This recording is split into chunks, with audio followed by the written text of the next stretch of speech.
আচ্ছা, আমরা আজকে পড়বো মিল প্ল্যানিং ডিউরিং প্রেগন্যান্সি। আগের দিন আমরা কি পড়েছিলাম, যে সমস্ত যেসব নিউট্রিয়েন্ট আছে তারা ডিউরিং প্রেগন্যান্সিতে কিভাবে হেল্প করছে। সেগুলো কোথাও ম্যাক্রোনিউট্রিয়েন্ট ছিল, কোথাও মাইক্রোনিউট্রিয়েন্ট ছিল, এবং তার মধ্যে water soluble vitamin, fat soluble vitamin, কিছু মিনারেলস সকলেই ছিল। আজকে আমরা পড়বো যে প্রেগন্যান্সি কন্ডিশনে মিল প্ল্যানিংটা কেমন হওয়া দরকার। আমরা বারবার যে জিনিসটার উপর ফোকাস করছি সেটা হলো balance diet.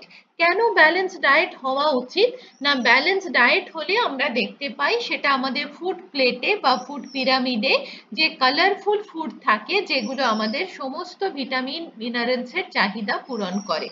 So well balanced diet that include the variety of the nutrient dense food from all food groups, তাই তো? কি রে, যদি আমরা কালারফুল বা ফুড পিরামিড ইউজ করি তবেই তো আমরা 5টা ফুড গ্রুপ থেকে খাবারগুলো চুজ করতে পারবো, আদারওয়াইজ পারবো কি? পারবো না। Very good. Include fruits and vegetables, whole grain, lean protein. আমরা দেখেছি, আমরা পিরামিডটা আমাদের চোখের সামনে সবার ভাসছে যে একটা পিরামিডের তলা থেকে ওপর পর্যন্ত কি কি খাবার থাকে, এবং সেই খাবারগুলো যদি আমরা ডায়েটে প্রতি যতবার আমরা খাবার খাবো, বিশেষ করে 3টে হেভি মিল, সকালে ব্রেকফাস্ট, দুপুরের লাঞ্চ, রাতের ডিনার, এই খাবারগুলোর মধ্যে যেন অবশ্যই ফুড পিরামিডটাকে আমরা চোখের সামনে ভাসিয়ে খাবারের প্লেটটাকে বানাই, তাহলে আমাদের বডিতে নিউট্রিয়েন্টের ডেফিসিয়েন্সি অনেক কম হবে। নাম্বার 2 কি না, focus on nutrient rich food. Nutrient rich food pregnancy কন্ডিশনে কারা, আগের দিন আমরা বলেছিলাম যে folic acid, iron, calcium, protein, omega 3 fatty acid, এরা হলো মানে খুব প্রাইভেটাল রোল প্লে করে, ক্রুশিয়াল রোল প্লে করে প্রেগন্যান্সি কন্ডিশনে। এদেরকে থাকতেই হবে ডায়েটে। তার সাথে বাকি কার্বোহাইড্রেট, ফ্যাট, বাকি যেসব মিনারেলস আমাদের আছে সেগুলোও থাকবে। এগুলো আমরা কোথা থেকে পাচ্ছি না, সবই পাচ্ছি আমরা green Libby vegetables, animal products, কিছু নাটস, সিডস, ডেয়ারি প্রোডাক্ট, এদের থেকে আমরা পাচ্ছি। include folate rich food, আমরা বারবার দেখেছিলাম আয়রন অ্যান্ড ফলিক অ্যাসিড কতটা ইম্পর্টেন্ট। কেন কিনা, বিকজ ডিউ টু ফোলেট এবং ফলিক অ্যাসিড যদি আমরা কনজিউম না করি তাহলে ব্রেন ডেভেলপমেন্ট হবে না, ব্লাড আরবিসি প্রোডাকশন হবে না, অক্সিজেন সাপ্লাই হবে না ঠিকঠাক ফিটাসের মধ্যে, তাহলে কি হবে, ফিটাস অনেক সময় মিসক্যারেজ হয়ে যেতে পারে, প্রপার গ্রোথ ডেভেলপমেন্ট হবে না, নিউরাল টিউব ডিফেক্ট হবে, যেটাকে আমরা আগের দিন স্পাইনাল বাইফিডা দেখেছিলাম, স্পাইনের তলায় একটা বলের মতো অংশ তৈরি হয়েছে, যেটা কিনা কি হয়, যে বার্থ ডিফেক্ট নিয়ে আসে। এই সমস্ত জিনিসগুলোকে প্রিভেন্ট করে ফলিক অ্যাসিড। নেক্সট কি, চুজ আয়রন রিচ ফুড। আমরা কেন আয়রন রিচ খাবার খাবো? ম্যাম, যাতে আমাদের মানে যারা প্রেগনেন্ট মাদার থাকবে তাদের তারা যে পেটে বেবি ক্যারি করছে তার সেই ফিটাসের যাতে আয়রনের ঘাটতি না ঘটে, এবং সেই মায়ের শরীরেও যেন আয়রনের ঘাটতি না ঘটে, সেই জন্য আমরা আয়রন রিচ ফুড খাবো। এটা তো আমরা সবাই জানি, নতুন কি বললি, কে বলতে পারবে? আমরা আগের দিন ক্লাসে ডিসকাস করেছিলাম 50%, no no no no, 50% blood volume are increased in the pregnant mother. Blood volume increase করলে ব্লাড সেলও ইনক্রিজ করতে হবে। ব্লাড সেল কে, আরবিসি। আরবিসি ইনক্রিজ না করলে হিমোগ্লোবিন লেভেল বাড়বে কি করে, যদি না বাড়ে অক্সিজেন সাপ্লাই হবে কি করে? বোঝা গেছে কেন লাগছে না, ব্লাড ভলিউম ইনক্রিজ করছে বলে। ক্লিয়ার? ওকে। দেন ইনকর্পোরেট ক্যালসিয়াম সোর্স। আমরা জানি যে ক্যালসিয়াম কেন দরকার, অন্য কেউ বল। ক্যালসিয়াম কেন দরকার? হ্যাঁ, ভেরি গুড, ফিটাসের বোন ডেভেলপমেন্টের জন্য। আর কি, আর ল্যাকটেশন পিরিয়ডে যাতে ক্যালসিয়াম মিল্কের মাধ্যমে বাচ্চার শরীরে পৌঁছাতে পারে সেটার জন্য কিন্তু ক্যালসিয়ামটা স্টোর হয়ে থাকছে। ঠিক আছে, তাহলে এই জন্য ক্যালসিয়াম দরকার। কোন খাবারের মধ্যে ক্যালসিয়াম সব থেকে বেশি থাকে? Milk product. Very good. আচ্ছা, হেলদি স্ন্যাক্স, আমরা স্ন্যাক্স বলতে কি খাই? ঝুড়ি ভাজা, তাই না? ফুচকা, আর কি খাই? পেস্টি। কিন্তু হেলদি স্ন্যাক্স বলতে আমরা কি বোঝাই? যে আমরা যদি ফুচকা না খেয়ে বাড়িতে সমস্ত মটর, ছোলা এটা দিয়ে আমরা একটা চাট বানাই, কিউকাম্বার থাকলো, অনিয়ন থাকলো, ক্যারট থাকলো, কিছু চাট মশলা অল্প থাকলো, সেটা কিন্তু একটা হেলদি স্ন্যাক্স হতে পারে।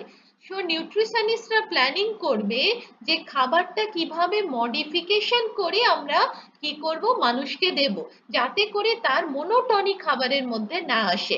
Plan for healthy snacks to satisfy hunger between mills.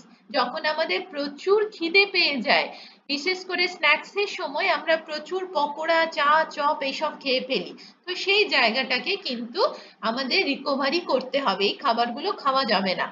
Consider optional like fresh fruits, yogurt, nut, whole grain crackers, এই খাবারগুলোকে আমাদের ডায়েটের মধ্যে, স্ন্যাক্স এর মধ্যে ইনক্লুড করতে হবে।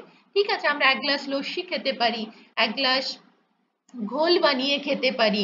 এই সময় এই খাবারগুলো খেলে কি হবে, আমাদের পেটটা ভরে যাবে। আমরা দইয়ের মধ্যে অনেক ফ্রুটস দিয়ে আমরা কাস্টার্ড বানিয়ে খেয়ে নিতে পারি, এগুলো আমাদের কি হয়, পেটটা ভরে যায়। ঠিক আছে, ফ্রুট স্যালাড খেতে পারি। নট মানে সব সময় আমরা চেষ্টা করব যে ফ্রুটটাকে গোটা খাওয়ার, জুস করে না খাওয়ার। বিকজ জুসের মধ্যে কি থাকে না, ফাইবার থাকে না। ফাইবার না থাকলে কি হয়, ফ্রুটসের মধ্যে আমরা জানি ফ্রুক্টোজ থাকে, আমাদের গ্লুকোজ লেভেলটাকে স্পাইক করে দেয়। এমনিতেই প্রেগন্যান্সি কন্ডিশনে জেস্টেশনাল ডায়াবেটিস হওয়ার একটা চান্স থাকে, আবার তারপরে যদি আমরা এই মানে ফ্রুক্টোজ এক্সট্রা করে খেতে থাকি without any help of the any dietary fibre, তাহলে কি হবে, খুব স্পাইক করবে এবং প্রেগন্যান্সি কন্ডিশনে মারা কিন্তু একটা ডায়াবেটিক কন্ডিশনের শিকার হয়ে যাবে। And then stay hydrated. Hydrated কেন থাকতে হবে, কেন জল বেশি খেতে হয় প্রেগন্যান্ট মাদের? কারণ ম্যাম প্রেগনেন্সিতে যখন একজন মায়ের পেটে বাচ্চা বেড়ে ওঠে, তখন বাচ্চা শুকিয়ে যাওয়ার যে সম্ভাবনা থাকে এবং তার ফলে মিসক্যারেজ হওয়ারও সম্ভাবনা থাকে। সেই কারণেই সবসময় একজন প্রেগনেন্ট মাকে বেশি করে জল খেতে বলা হয় প্রেগনেন্সির সময়। হ্যাঁ, মিসক্যারেজ হবে না, বাচ্চাটা স্টিল বার্থ হয়ে যাবে, কোনো নিউট্রিয়েন্ট বা অক্সিজেন পাবে না যদি যদি ওয়াটারটা ঠিকঠাক মানে আমাদের বডিতে না থাকে। আমরা যদি ডিহাইড্রেটেড হয়ে যাই, তাহলে ওয়াটার তো অ্যাকচুয়ালি কি করে, ওয়াটার তো কেরিয়ার, নিউট্রিয়েন্ট গুলোকে বহন হ্যাঁ, করে নিয়ে যায়, তাহলে সেগুলোকে ঠিকঠাক মতো নিয়ে যেতে পারবে না, অক্সিজেনকে সাপ্লাই করতে পারবে না। এর ফলে কি হবে, বাচ্চা স্টিল বার্থ, মায়ের পেটে বাচ্চা অনেক সময় মারা যেতে পারে। ঠিক আছে, আর কি হবে, মায়ের কি সমস্যা হবে, কি লেখা আছে এটা? Constipation. Constipation, very good. Constipation হবে আমরা যদি পর্যাপ্ত জল না খাই। তোরা নিজেরাও নিজেদের লাইফে দেখবি, যদি আমরা সারাদিনে জল কম খাই, আমাদের ইউরিনের কালারটা খুব ডার্ক হয়ে যায় আর আমাদের কনস্টিপেশন দেখা দেয়। এই জন্য প্রত্যেককে পার ডে অন্তত 2.5 লিটার জল খেতে হয়। আমরা জানি এই জলের হিসাবের একটা ক্যালকুলেশন আছে, যেটা আমরা আগে অলরেডি পড়েছিলাম। Mindful ma'am eating. অ্যাসিড রিফ্লাক্সও তো হয়। অ্যাসিড রিফ্লাক্স কখন বল? অ্যাসিড রিফ্লাক্সটাও তো ম্যাম জল না খেলে তো ওটাও তো কম হতে পারে। কম খেলে, মানে কম খাবার। খেলে অ্যাসিডিটি, ঠিক, ভেরি গুড। হ্যাঁ। অ্যাসিড রিফ্লাক্স হতে থাকে, অ্যাসিডিটি হতে থাকে। হ্যাঁ, সেটাও যদি আমরা জল কম খাই তাহলেও আমাদের ডাইজেশন ঠিকঠাক হবে না, সেখান থেকেও অ্যাসিড রিফ্লাক্স হতে পারে। সেটাও প্রেগন্যান্সি কন্ডিশনের একটা কমপ্লিকেশন বা প্রবলেম। হার্ট বার্ন, সেখান থেকে আমরা যাব এবার আস্তে আস্তে। এবার মাইন্ডফুল ইটিং। আচ্ছা ম্যাম। মাইন্ডফুল ইটিং মানে কি না, practice mindful eating by listening to your body's hunger and fullness cues। মানে কি জানিস, যখন আমাদের খুব খিদে পায় না, যদি আমাদের খাবারটা মনের মতো আসে, মা একটু মনের মতো করে বানিয়ে দেয়, একটু ম্যাগি বানিয়ে দিল, সব সময় তো বলে বাইরের খাবার খাবি না, এই খাবি না, ওই খাবি না, কিন্তু মা যদি ম্যাগিটা বেশ একটু চিকেন, একটু সোয়াবিন, একটু তারপর কি বলে মাশরুম এইসব দিয়ে একদম রেস্তোরাঁর মতো বানিয়ে দেয়। তারপর আমরা যখন অনেকক্ষণ পড়াশোনা করেছি, প্রচুর খাটাখাটি করেছি, এবার যখন প্লেটে আমরা ওই খাবারটা দেখবো, মনটা একদম খুশ হয়ে যায়। এবং এই যে মনের সাথে আত্মার যে সম্পর্ক, মাইন্ডফুল ইটিং মানে হলো আমাদের যে স্যাটিসফ্যাকশন, হাইপোথ্যালামাস যে তোমাকে স্যাটিসফ্যাকশন দিল যে এই খাবারটা ইস দারুণ দারুণ, মা আমি এত ভালো রেজাল্ট করলে তুমি আমাকে এত ভালো খাবার দেবে, তাহলে তো আমি আজকে থেকে দারুণ পড়াশোনা করব। এই যে একটা মাইন্ড সেট আপ বা মনের যে আনন্দ, সেই অবস্থায় যখন আমরা কোনো খাবার খাই, সেটা ডাল ভাত হোক, রুটি সবজি হোক, যাই হোক, তখন সেটা আমাদের শরীরের জন্য ভীষণ ভীষণ হেল্পফুল। সমস্ত নিউট্রিয়েন্ট আমাদের বডিতে প্রপার ডাইজেশন হতে থাকে, এবং যখন খিদের পেটে সেটা খাবো, প্রপার আমাদের শরীরে ইউটিলাইজেশন হবে সেটা। ঠিক আছে, বোঝা গেছে? এটা প্রেগন্যান্সি মাদের ক্ষেত্রে কিন্তু শুধুমাত্র অনলি ফর দ্য প্রেগনেন্ট মাদের নয়, প্রত্যেকটি মানুষের মাইন্ডফুল ইটিং ভীষণ জরুরি। ঠিক আছে? দেন হ্যাঁ ম্যাম। কনসিডার প্রিনেটাল সাপ্লিমেন্ট মানে কি না, বলেছে যারা হেলথ কেয়ার প্রোভাইডার থাকে, ধর ডক্টরস, তাদের কাছে গিয়ে আমাদের প্রিনেটাল যেসব, প্রিনেটাল মানে কি, প্রি মানে আগে, ন্যাটাল মানে বাচ্চা হওয়ার আগে, তার মানে প্রেগনেন্ট কন্ডিশনে, এই অবস্থায় যে আমরা কি ধরনের সাপ্লিমেন্ট খাবো, কি ধরনের কমপ্লিমেন্ট তোমার ডায়েটে থাকবে, সেটা ওনারা অনেক সময় এনসিওর করে। কেন এনসিওর করে? যাতে করে ফিটাসের এবং মায়ের বডিতে কোনো রকম সমস্যা না হয়। ধর অনেক ওয়ার্কিং মা আছে যারা কিন্তু পর্যাপ্ত খাবার খেতে পায় না, সারাদিনে তাদের ওয়ার্ক শিডিউল এমন থাকে, খাবার খেতে পায় না, তখন তাদেরকে কি হয়, সাপ্লিমেন্ট বা কমপ্লিমেন্ট তার ডায়েটে এনে দিয়ে ডায়েটটাকে ফুলফিলমেন্ট করা হয়। কিন্তু অ্যাজ এ নিউট্রিশনিস্ট, আমরাও তো হেলথ কেয়ার প্রোভাইডার, আমরাও তো হেলথের নিয়েই কাজ করছি, তো আমাদের সবসময় টার্গেট থাকবে তার লাঞ্চ বক্স, টিফিন বক্স গুলোকে কিন্তু কি করা, কালারফুল খাবার দিয়ে পরিপূর্ণ করা, এবং সুন্দর একটা টিফিন বক্সে খাবারগুলোকে প্যাক করে তাকে দেওয়া। যদি সে বাইরে 8 ঘন্টা থাকে, তার মধ্যে 2 বা 3টে টিফিন বক্স তাকে রেডি করে দেওয়া, যাতে সে খাবারটা ডিউরিং প্রেগন্যান্সিতে খেতে পারে, বাইরের কোনো খাবার থেকে সে বিরত থাকে। ওকে, মিল প্রিপারেশন, খাবারটা বানাচ্ছি কিভাবে না, consider meal preparing to save time. আমরা যদি একটা পুরো প্ল্যানিং করে সারাদিনে বাড়িতে খাবার বানাই, কি খাবার বানাবো, কখন বানাবো, সেটা যদি রাত্রিবেলা আমরা একটা প্ল্যানিং করে নিই, তাহলে কিন্তু আমাদের অনেকটা টাইম সেভ হয়, এবং আমরা খাবারের মধ্যে ভ্যারাইটি নিয়ে আসতে পারি, এবং সেই খাবারটা অবভিয়াসলি নিউট্রিশিয়াস এবং হেলদি হয়। যদি আমরা প্ল্যানিং না করি, তাহলে ঘুম থেকে উঠে সেই একঘেয়েমি খাবারই আমাদের খেতে হয়, যেখান থেকে আমাদের মনোটনি আসে, বিরক্ত আসে, খাবার খেতে ভালো লাগে না, এবং যখন আমাদের ভালো লাগবে না, আমরা বিরক্ত বোধ করব, তখন সেই খাবারটা আমাদের হেলথের জন্য কোনো কাজও করে না। খাচ্ছি খাচ্ছি কিন্তু শরীরের জন্য কোনো কাজ করছে না। ওকে, তো এই জায়গাটাও কিন্তু ভীষণ মানে গুরুত্বপূর্ণ নিউট্রিশনিস্টদের জন্য। মিল প্ল্যানিং যেটা তোমরা ডায়েট চার্টে শিখবে, যে একটা মানুষের খাবারের মধ্যে ডায়েট যে ভ্যারাইটি, সেটা আনা ভীষণ জরুরি। এবং বাড়িতেও মা যখন খাবার রান্না করে না, তোমরা আস্তে আস্তে এবার বড় হচ্ছ, সাবজেক্টের মধ্যে অনেকটা ঢুকে গেছো, তোমরা বাড়িতে তোমরা 7 দিনের মেনু প্ল্যানিং দেবে, যে মা আজকে সকাল থেকে রাত পর্যন্ত এই খাবার বানাবে, সেই খাবারের মধ্যে সল্ট, সুগার, অয়েল যেন কম কনজিউম হয় সেটা দেখবে, এবং পুরো প্ল্যানিং করে দেবে যে আমরা 7 দিন বাড়িতে কদিন মাছ খাবো, কদিন মাংস খাবো, কদিন ডিম খাবো, বা কি ধরনের খাবার খাবো, এটা করবে।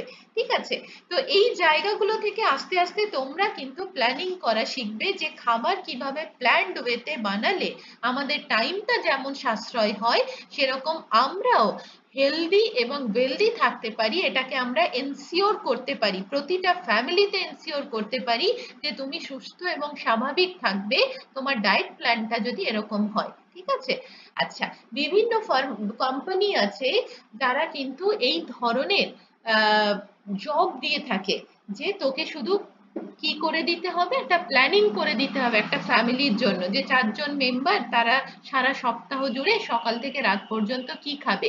এগুলো বিভিন্ন কোম্পানি কিন্তু এরকম অনেক রকম আজকাল নিউট্রিশনিস্ট পোস্ট আছে যেখানে তারা হায়ার করে এই ধরনের স্টুডেন্টদের, ঠিক আছে। দেন আমরা পড়বো কুক প্রপারলি। আমরা জানি নিশ্চয়ই র ফুড খাওয়া একদমই ভালো না, বিকজ কি হয় তার মধ্যে অনেক জার্মস থাকে যারা আমাদের কি করে, ইলনেস করে, পেটের মধ্যে সমস্যা করে, পেটে ব্যথা আসে, ফুডবর্ন কিছু ইনফেকশন ঘটে যায়, ভমিটিং, নশিয়া এগুলো হতে থাকে। তো proper cook is very vital, ঠিক আছে। যে হাফ বয়েল ডিম খাস, হাফ বয়েল ডিম, হাফ সেদ্ধ করা মিল্ক, এই মিট, এগুলো কিন্তু খুব ক্ষতিকারক। সবসময় প্রপার সেদ্ধ করা খাবার খেতে হবে। Avoid harmful substances. Harmful substances কারা, না যখন আমরা অ্যালকোহল খাচ্ছি, অ্যালকোহল, স্মোকিং, ড্রাগ, যেসব মানুষরা এগুলো খায়, অনেক ফিমেল আছে, অনেক উইমেন আছে যারা কিনা প্রচন্ড পরিমাণে কাজের প্রেশারের জন্য এইরকম অনেক হার্মফুল সাবস্টেন্সের প্রতি তারা অ্যাডিক্টেড থাকে। তোরা রাস্তাঘাটে মেট্রো সিটিতে দেখতে পাবি আজকাল এগুলো ফ্যাসিনেশন হয়ে গেছে। ইভেন আমাদের আশেপাশেও অনেক জায়গা, আমি তো কলেজের আশেপাশেও আমি দেখেছি যে অনেকে কিন্তু মেয়েরাও আজকাল স্মোকিং করছে। Is a very very harmful for his or her health, ঠিক আছে, মানে হার হেলথ বেসিক্যালি। তো এইগুলো খুবই খারাপ, এই জায়গাগুলোকে আমাদের কি করতে হবে, অ্যাভয়েড করতে হবে। বিশেষ করে প্যাসিভ স্মোকার, ধর রাস্তা দিয়ে কেউ স্মোক করে যাচ্ছে আর তুই তার পিছন পিছন হাঁটছিস বা তুই ওই ধোঁয়াটাকে ইনহেল করছিস, তুইও কিন্তু সমভাবে একইভাবে তুইও কিন্তু ক্ষতির শিকার। দেন লিমিট ক্যাফাইন ইনটেক। ক্যাফাইন মানে কি, চা কফি। অনেক তোদের মতো মেয়েরা আছে আমি দেখেছি যে যারা ক্যান্টিনে বসে শুধু চা কফি খায়, ঠিক আছে। এত চা কফি খাওয়ার তো এই বয়সে কোনো প্রয়োজনীয়তা নেই। বেশি চা কফি খেলে এরা কি করে, এরা আমাদের বডিকে উত্তেজিত করে, স্টিমুলেট করে, ঠিক আছে। তো এর ফলে কি হয়, বেশি পরিমাণে ক্যাফাইন যদি আমরা ইনটেক করি আমাদের কিন্তু হরমোনাল ইমব্যালেন্সও দেখা দিতে থাকে। আর প্রেগন্যান্সি কন্ডিশনে তো বেশি চা কফি খাওয়া ভালো নয়, কারণ আমরা জানি চায়ের মধ্যে ট্যানিন থাকে আর কফির মধ্যে ক্যাফাইন থাকে, এরা দুজনেই কিন্তু মিসক্যারেজ করার সম্ভাবনা থাকে। এছাড়া আয়রন অ্যাবসর্পশনে, ক্যালসিয়াম অ্যাবসর্পশনে এরা বাধা দেয়, ঠিক আছে। তো এই খাবারগুলোকে অ্যাভয়েড করা বেটার। ওকে, আমরা চা খেলে আমরা গ্রিন টি খেতে পারি যার মধ্যে প্রচুর অ্যান্টিঅক্সিডেন্ট আছে, যেটা আমাদের বডির জন্য ভালো, ঠিক আছে। আর প্রেগন্যান্সি কন্ডিশনে খুব ঠান্ডা খাবার, খুব গরম খাবার কোনোটাই খাওয়া উচিত নয়, সবসময় রুম টেম্পারেচারে রেখে খাবার খাওয়া উচিত। ক্লিয়ার হয়েছে এটুকু? হ্যাঁ ম্যাম। ওকে ওকে, ঠিক আছে। দেন আমরা কি দেখতে পাচ্ছি, খুব ইম্পর্টেন্ট, সেগুলো অনেক সময় শর্ট নোট টাইপের আসে, আমি এখানে ছোট করে লিখে রেখেছি, বিষয়টা বুঝে নাও, তারপর তোমরা যখন স্টাডি মেটেরিয়াল হাতে পাবে তোমরা সেখানে এটা ডিটেলসে দেখতে পাবে, ঠিক আছে। তো common problem and the complication of the pregnancy, কি বলেছে না, pregnancy can bring various changes, তাই তো, কারণ প্রচুর হরমোনাল চেঞ্জ হয় বডির ভেতর and woman's body, and while most pregnancy progress smoothly, যখন একটা pregnancy period smoothly run করে, some common problem and complication can arise, এটা হলো common problems। সেইগুলো কি কি আমরা নিচে তলায় তলায় আমরা আলোচনা করব। প্রথমেই আসা যাক মর্নিং সিকনেস, এটা আমি একটু তোদের থেকে শুনবো কারণ এটা তোরা ছোটবেলায় পড়ে এসেছিস। What is morning sickness? Ma'am, during pregnancy, very good. during pregnancy, first trimester মানে 1 থেকে 3 মাস অবধি যে সকালবেলায় মাদের যে মানে বমিটা হয় সেটাকেই মর্নিং সিকনেস বলে। Very good. কেন হয়, কেন হয়? কারণ ম্যাম তখন মারা মানে কে পারবে বলতে? বল, শুনতে পেলাম না। হরমোনালি মানে হরমোনগুলো ইমব্যালেন্স হতে থাকে। কোন হরমোন, বেসিক্যালি কোন হরমোন, কোন হরমোনের জন্য এটা হয়?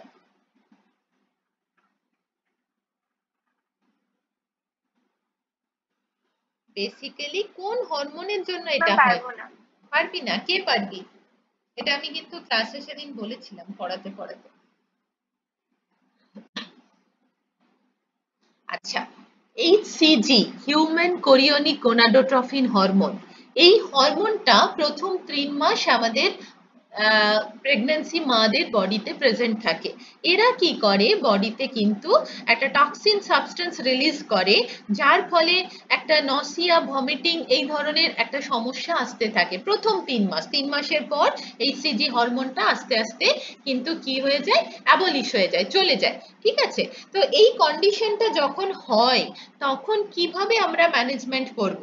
বেশি তো ওষুধ খাওয়া যাবে না এই সময়, কারণ ড্রাগ খেলেই ক্ষতি। তাহলে আমরা কি করব না, ইটিং স্মল মিল, ছোট ছোট খাবার খাবো। সকালে ঘুম থেকে ওঠার থেকে যদি গা বমি বমি করে তাহলে খাবার খাবো কি করে? আর আমরা জানি ব্রেকফাস্টটা আমাদের রাজার মতো খেতে হয়, তাই না? তো রাজার মতো ব্রেকফাস্টকে যদি আমি না খাই, তাহলে বাকি তো আমাদের সারাদিনে প্রজা আর ভিক্ষুকের মতো খাবার খেয়ে লাভ নেই। রাজার মতো খাবারটা তো খেতে হবে। তো যার ফলে ইটিং স্মল মিল, তাহলে ছোট ছোট পরিমাণে খাবার খাবো। ফ্রিকুয়েন্ট মিল, বারে বারে খাবার খাবো। আর একটু কি খাবো, জিঞ্জার। জিঞ্জার মানে আদা দিয়ে যদি একটু চা খাস, সেটা কিন্তু ভমিটিং টেন্ডেন্সিটাকে কাটায়। স্টেইং হাইড্রেটেড, একটু হয়তো ওআরএস এর জল খেলাম, ঠিক আছে, একটু সাদা জল খেলাম, অল্প অল্প করে খেলাম, যাতে ভমিটিং টেন্ডেন্সিটা কাটে। আর ড্রাই খাবার খাবো, যেমন শুকনো মুড়ি, শুকনো চিড়ে, একটুখানি সকালবেলা এই ধরনের খাবার খেয়ে তারপরে আমরা আস্তে আস্তে মেন খাবারের দিকে এগিয়ে যাব। ঠিক আছে, বোঝা গেছে? এটা হলো অ্যাকচুয়ালি মর্নিং সিকনেস, HCG হরমোনের জন্য হয়। এবং এই হরমোনটা কি করে, নসিয়া, ভমিটিং এই ধরনের যে আমাদের একটা আনকমফোর্টেবল একটা যে প্রবলেম বডিতে, এই সিচুয়েশনটাকে তারা ক্রিয়েট করে। 3 মাস পর এটা চলে যায়। অনেক মায়ের ক্ষেত্রে দেখবি আপ টু মানে প্রলংড ভমিটিং যে টেন্ডেন্সি, সেটা যত মানে বাচ্চা হওয়া পর্যন্ত তাদের রয়ে গেছে। সেগুলো ডিপেন্ড করে এক একজন মায়ের হরমোনাল কন্ডিশন এক এক রকম, সেটার উপর ডিপেন্ড করে। এবার দেখা দিচ্ছে ফ্যাটিগ।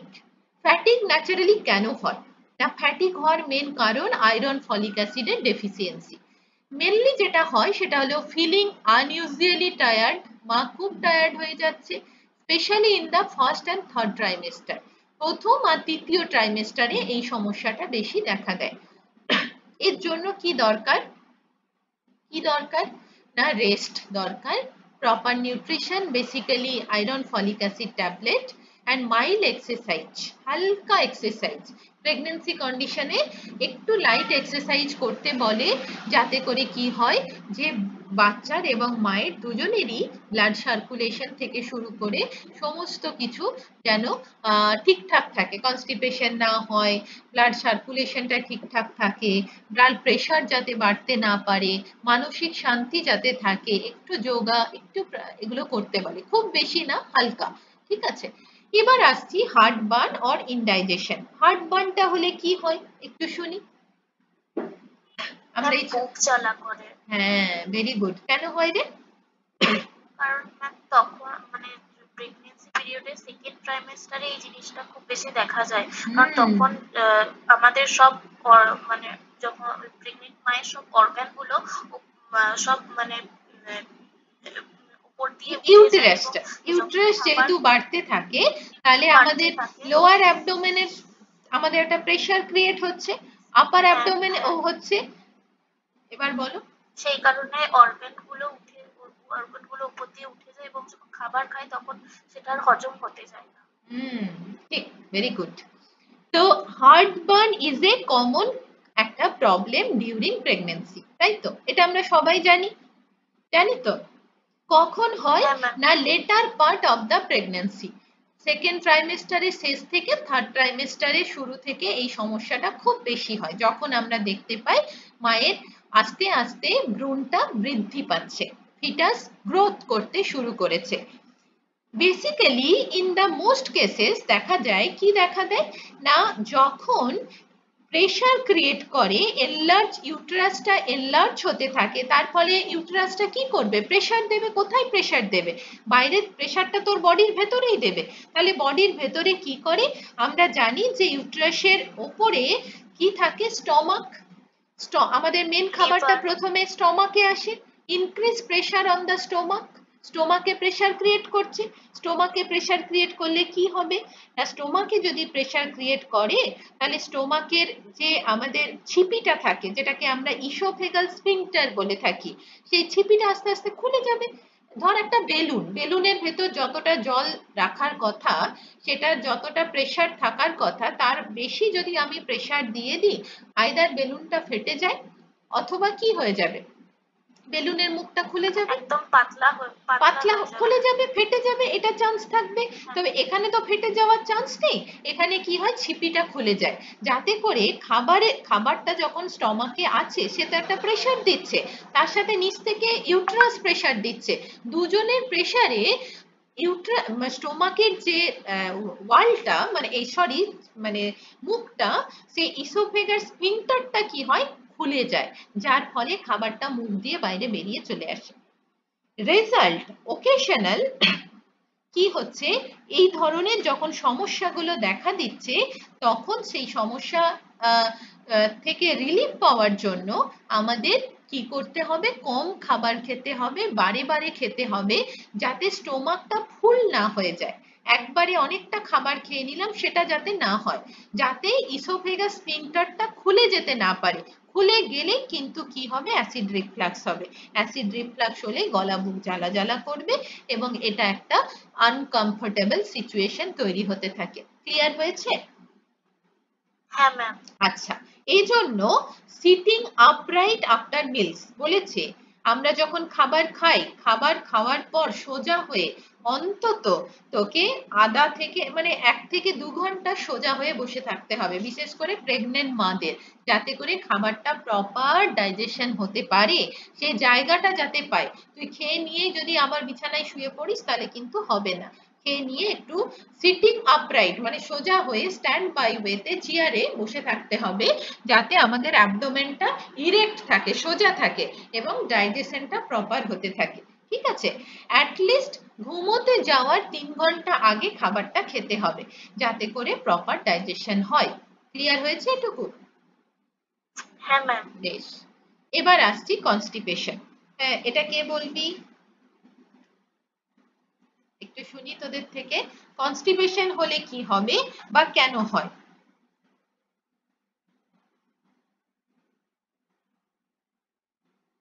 ম্যাম ওই বলবো ম্যাম? হ্যাঁ বল। ম্যাম ডিউরিং প্রেগনেন্সি যখন প্রেগনেন্ট মায়েরা জল কম খায় তখন কনস্টিপেশনটা হয়। আচ্ছা, আর কেন হয়? সব সময় আমাদের খেয়াল রাখতে হবে প্রেগনেন্ট ফাইবার কম খেলে হতে পারে। এখানে যেটা হচ্ছে সেটা হলো ইউট্রাস আস্তে আস্তে এনলার্জ হচ্ছে, যার ফলে সে কোথায় প্রেসার দিচ্ছে, lower portion of the intestine, তাহলে খাবারটা ঠিকঠাক মতো কি হতে পারছে না, বলো, খাবারটা ঠিকঠাক প্যাসেজ পাস করতে পারছে না, মানে স্মল ইন্টেস্টাইনে যতটা জায়গা বা লার্জ ইন্টেস্টাইনে যতটা জায়গা জুড়ে খাবারটা পেরিস্টালটিক মুভমেন্ট হওয়ার কথা সেটা হতে পারছে না, খুব স্লো ডাইজেশন হচ্ছে, খুব ধীরে ধীরে হচ্ছে, অতটা জায়গা তাকে স্পেস দেওয়া হচ্ছে না, ছোট করে দেওয়া হয়েছে, ইউটেরাসটা যেহেতু বেড়ে গেছে জায়গাটা ছোট হয়ে গেছে। ঠিক আছে, এর ফলে কি হয়, আমাদের যে মাসেল গুলো থাকে সেগুলো রিল্যাক্সেন্ট হতে পারছে না, মানে মাসেল তো সবসময় কি হয়, কন্ট্রাকশন আর ইলাস্ট্রেশন হতে থাকে, এই যে সংকুচিত আর প্রসারিত হয় বলেই তো বাওয়েলটা মুভমেন্ট হয়ে আমাদের রেকটামে আসে, সেটা ঠিকঠাক হতে পারছে না, হতে না পারলে কি হবে, আস্তে আস্তে যত বেশিক্ষণ সময় জুড়ে এটা ইন্টেস্টাইনে থাকবে, লার্জ ইন্টেস্টাইনে তত ওয়াটার অ্যাবসর্পশন করে নেবে।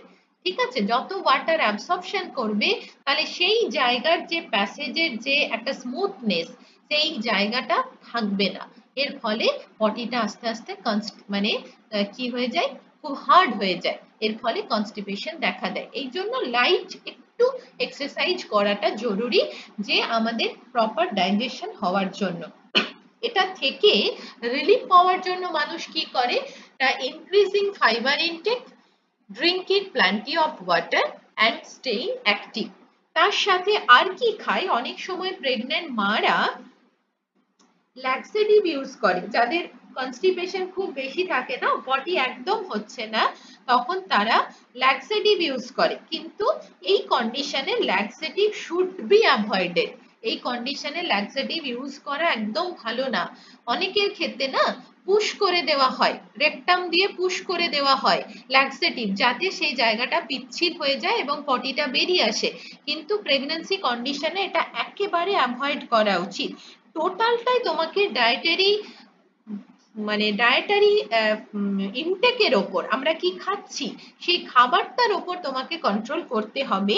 এই জন্য regular exercise, regular sleep, proper nutrition, এই জায়গাগুলোকে আমরা বেশি গুরুত্ব দেব, যাতে করে কনস্টিপেশন প্রিভেন্ট হয়। নেক্সট, সোয়েলিং অর ইডেমা, এটা কে বলবি? ম্যাম বলবো? হ্যাঁ বল। ইডেমা এই জিনিসটাও ওই জল না খাওয়ার কারণেই হয় প্রেগন্যান্সিতে। আচ্ছা, আর বেশি পরিমাণে হাঁটা চলা না করলে? না, জল না খাওয়ার জন্য নয়, জল খাচ্ছি কিন্তু জলটা সার্কুলেট হচ্ছে না, জলটা জমে যাচ্ছে।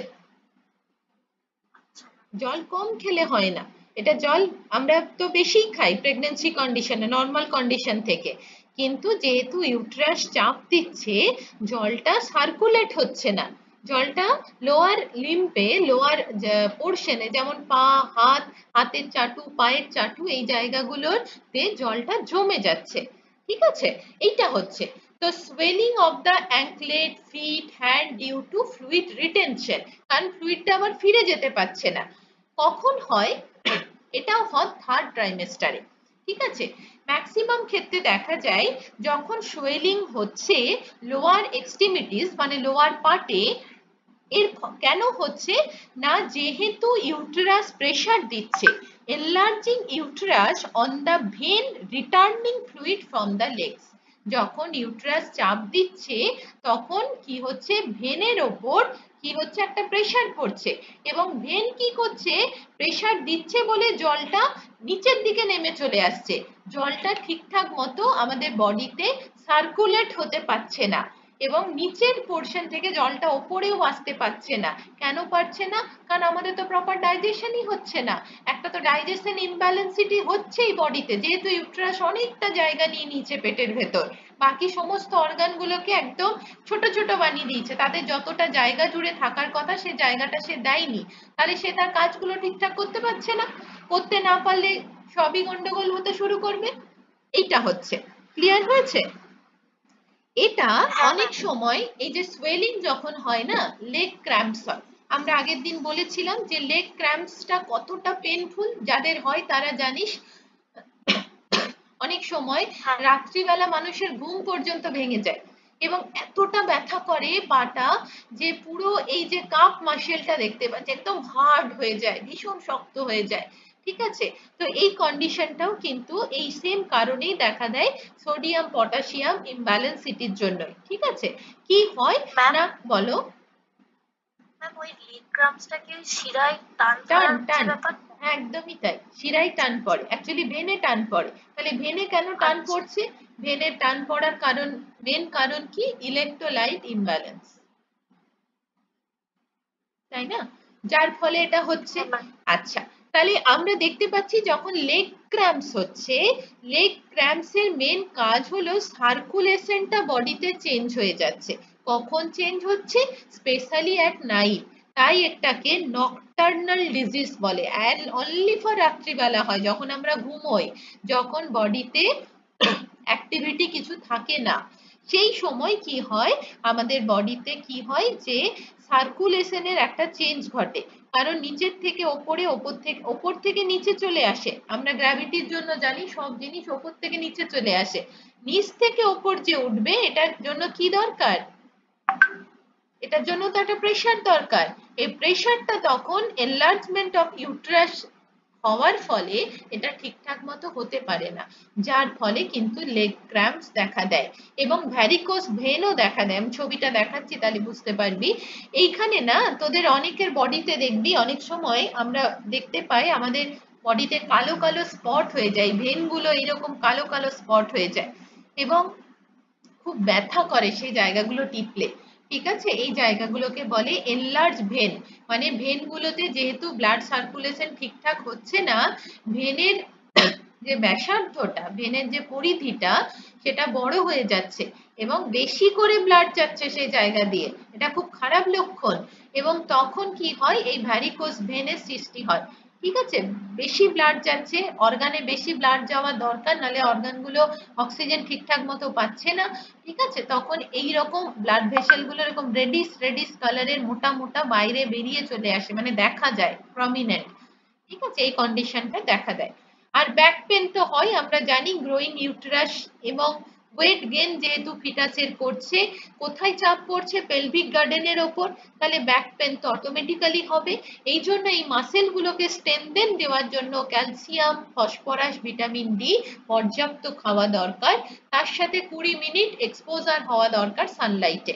ঠিক আছে, আর তার সাথে প্রপার জুতো পরা উচিত, গুড পশ্চারে বসা বা ঘুমানো উচিত, একটু সেলফ এক্সারসাইজ করা উচিত, যাতে করে বডিটা কি হয়, রিল্যাক্সেশন থাকে, খুব কষ্ট না হয়। ক্লিয়ার হয়েছে এটুকু? হ্যাঁ ম্যাম।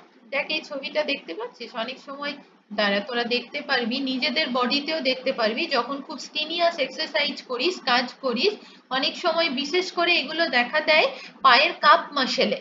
ঠিক আছে, এই যে আমাদের যে নি আছে, হাঁটু থেকে আমাদের যে পাটা যে জুড়ে যাচ্ছে, এই জায়গার যে তলায় পিছন দিকটাতে তোরা দেখতে পাবি কাপ মাসেলে এই রকম ভ্যারিকোজ ভেন দেখা দেয়, অনেকেরই দেখা দেয়।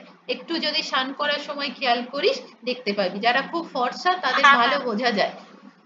হ্যাঁ ম্যাম, যাই দেখা। দেখা যায়। এগুলো কিন্তু সবই হচ্ছে ইমব্যালেন্সিটির জন্য, সোডিয়াম পটাশিয়াম ইমব্যালেন্সের জন্য হচ্ছে। আর একটু অ্যাক্টিভিটি না করলে এই সমস্যাগুলো কিন্তু আরো দিনের পর দিন বাড়তে থাকবে। ঠিক আছে, তো যাই হোক, কমপ্লিকেশন গুলো ক্লিয়ার হয়েছে, প্রত্যেকটা এক একটা শর্ট নোট। আচ্ছা, এরপরে আমি আরেকটা বলে রাখি যে কিছু প্রেগন্যান্সি কন্ডিশনে না কিছু বিলিফস থাকে, কিছু মিথ থাকে। যেমন ধর, অনেক মাকে এই সময় প্রোটিন খাবার খেতে দেওয়া হয় না, বলে এই খাবারগুলো খেলে ডাইজেশন হবে না, এই খাবারগুলো খাওয়া ভালো নয়। এইরকম অনেক খাবার, অনেক মিথ থাকে, যে জায়গা থেকেও মারা কিন্তু অনেক সময় কনস্টিপেশন, ডায়াবেটিস এই ধরনের রোগের শিকার হয়ে পড়ে। যেমন ধর, যখন কোনো মাকে প্রোটিন খেতে দেওয়া হচ্ছে না, তার বিকল্প হিসাবে তার খাবারে পেট ভরানোর জন্য কি থাকবে? কি থাকবে? কার্বোহাইড্রেট থাকবে, তাই না? প্রোটিন খাবারের দাম তো কিন্তু বেশি। ম্যাম প্রোটিনের তো চাহিদাটা পূরণ হচ্ছে না। সেটাই তো বলছি, যে প্রোটিনের চাহিদা তো পূরণ হচ্ছে না, এগুলো তো মিথ। অনেক অনেক বাড়িতে আছে, প্রেগন্যান্ট মাকে খুব অত্যাচার করা হয়, কোনো যত্ন করা হয় না, তাকে প্রপার খেতে দেওয়া হয় না, প্রপার তার নিউট্রিশন কেয়ার নেওয়া হয় না। এটা না দেওয়ার ফলে মাছ, মাংস, ডিম, দুধ তাকে খেতে দিচ্ছে না, তাহলে তার তো খিদে পাচ্ছে, সে খাবারটা কি দিয়ে ভরাবে? তখন তাকে ভাত, রুটি, মুড়িতে ভরাতে হচ্ছে। সেই খাবারটা খেলে তার ফিটাসে তার নিজের গ্রোথ ডেভেলপমেন্ট হবে কি? হবে না। সেই সমস্ত নিউট্রিয়েন্ট গুলো থেকে সে বঞ্চিত হচ্ছে, মাসেল মাস তৈরি হচ্ছে না, ব্রেন ডেভেলপমেন্ট হচ্ছে না। অবভিয়াসলি বাচ্চা কি হবে? প্রিম্যাচুয়ার বার্থ হবে, বা বাচ্চার লো বার্থ ওয়েট হবে, বা বাচ্চার বৌদ্ধিক বিকাশ, আইকিউ ঠিকঠাক মতো হবে না। এর ফলে বাচ্চা কি হবে? প্রতিবন্ধী অনেক সময় হয়ে যায়, যেগুলোকে আমরা স্পেশাল চাইল্ড বলি। এই ধরনের বাচ্চা জন্মগ্রহণ করে অনেক সময়। আমরা দেখেছি। হ্যাঁ, কেউ কিছু বলছিলিস? হ্যাঁ ম্যাম। আপনি বললেন যে অনেক মানে অনেক বাড়িতে প্রেগনেন্ট মাদের উপর অত্যাচারও করা হয়, ঠিক সেরকম অনেক বাড়িতে প্রেগনেন্ট মাদেরকে আবার এত এত মানে বেশি বেশি খাওয়ানো হয়, সেটার ফলে কি হয়? হ্যাঁ, যে কোনো জিনিস এক্সট্রা আমরা যদি খাই, আমরা তো আগেই পড়েছি যে এক্সেস খাওয়াটা কতটা ক্ষতিকারক। এই জন্য প্রপার যাতে খাবারটা সে পায়, ধর যাদের সোশিও ইকোনমিক কন্ডিশন খুব ভালো, এত তাদেরকে মাকে এত খাবার খাওয়াচ্ছে যে যেটাও কি হচ্ছে মা এবং বাচ্চার জন্য সেটাও ক্ষতিকারক, মা ডাইজেশন করতে পারছে না, ভমিটিং হয়ে যাবে। প্রচুর মাংস, মাছ, ডিম, নাটস, সিডস, তেল, ঘি, পনির, বাটার সব যদি বলে যে তুমি খাও, বাচ্চা একদম দৌড়াবে, পেটের ভেতরে দৌড়াতে থাকবে, এত বড় বাচ্চা হয়ে যাবে, তখন তো সেগুলো ক্ষতিকারক। এই জন্যই তো আমাদের এই নলেজটা থাকা উচিত এবং কমিউনিটিতে গিয়ে আমাদের এটা বলা উচিত যে আমাদের প্রতিদিনের যে রিকোয়ারমেন্ট সেটাকে ফুলফিলমেন্ট করতে হবে, না আমরা বেশি খাবো না আমরা কম খাবো। বেশি খেলে ওবেসিটি, কম খেলে ম্যালনিউট্রিশন, কোনোটাই আমরা করব না, আমরা ব্যালেন্স জোনে বিলং করব। ক্লিয়ার? হ্যাঁ ম্যাম। আচ্ছা, প্রেগন্যান্সি কন্ডিশনে না আমরা আগের দিনই পড়েছিলাম যে ওয়েট গেইন হয়, কত কিলো ওয়েট গেইন হয়, অপটিমাল ওয়েট গেইন কতটা হয়? 10 থেকে ভেরি গুড, 10 থেকে 12 কিলো ম্যাক্সিমাম ওয়েট গেইন হয়। আর ফিটাসের অ্যাভারেজ মানে কত ফার্স্ট ট্রাইমেস্টারে, মানে প্রথম ট্রাইমেস্টারে ফিটাসের ওয়েটটা কত থাকে, আইডিয়া আছে কারো? একদম কি ফার্স্ট মান্থে? শুধু ফার্স্ট ট্রাইমেস্টারে, প্রথম 3 মাসে? না ম্যাম। না। আচ্ছা, প্রথম 3 মাসে ফিটাসটার ওয়েট মোটামুটি 900 থেকে 1800 গ্রাম থাকে, ঠিক আছে? 900 থেকে 1800 গ্রাম প্রথম ট্রাইমেস্টারে, দেখ 1.5 কিলোর বেশি হয়ে যাচ্ছে। এবার অনেক সময় বাচ্চা জন্মাবার পরেও অনেক বাচ্চা তোরা দেখবি 1 কিলো 700, 2 কিলো এরকম ওয়েট থাকে, তাদের কিন্তু সেকেন্ড থার্ড ট্রাইমেস্টারে গিয়ে তাদের প্রপার ওয়েট হচ্ছে না। এই জন্য ডক্টররা 3টে ইউএসজি করতে বলে, সেখানে তারা দেখে যে বাচ্চার ওয়েটটা ঠিকঠাক মতো গেইন হচ্ছে কিনা। ওয়েট গেইন না হওয়া মানে বাচ্চার কোনো না কোনো জায়গায় কিন্তু ডিফর্মিটিস রয়ে যাচ্ছে, ঠিক আছে? এই ফার্স্ট ট্রাইমেস্টারে খেয়াল সবার এটা জানা খুব জরুরি যে 900 থেকে 1800 গ্রাম একটা বাচ্চার ডিউরিং ফার্স্ট ট্রাইমেস্টারে কি হবে, এভারেজ একটা, মানে এভারেজ মায়ের, অ্যাকচুয়ালি মায়ের টোটাল 900 থেকে 1800 গ্রাম ওয়েট গেইন হবে। এটা 3 মাস জুড়ে, মানে সরি টোটাল ট্রাইমেস্টার জুড়ে। থার্ড ট্রাইমেস্টারে গিয়ে এই ওয়েট গেইনটা যখন 9 মান্থ থাকবে তখন প্রায় 10 থেকে 12 কিলো তার যা ওয়েট সেখান থেকে বেড়ে যায়, তখন বুঝতে হবে ফিটাস কিন্তু মোটামুটি 2.5 কিলোর ওপরে তার ওয়েট হয়ে গেছে, এটার মানে। ঠিক আছে, ক্লিয়ার হয়েছে এটুকু? হ্যাঁ ম্যাম। বেশ, এবার নেক্সট আমরা পড়ব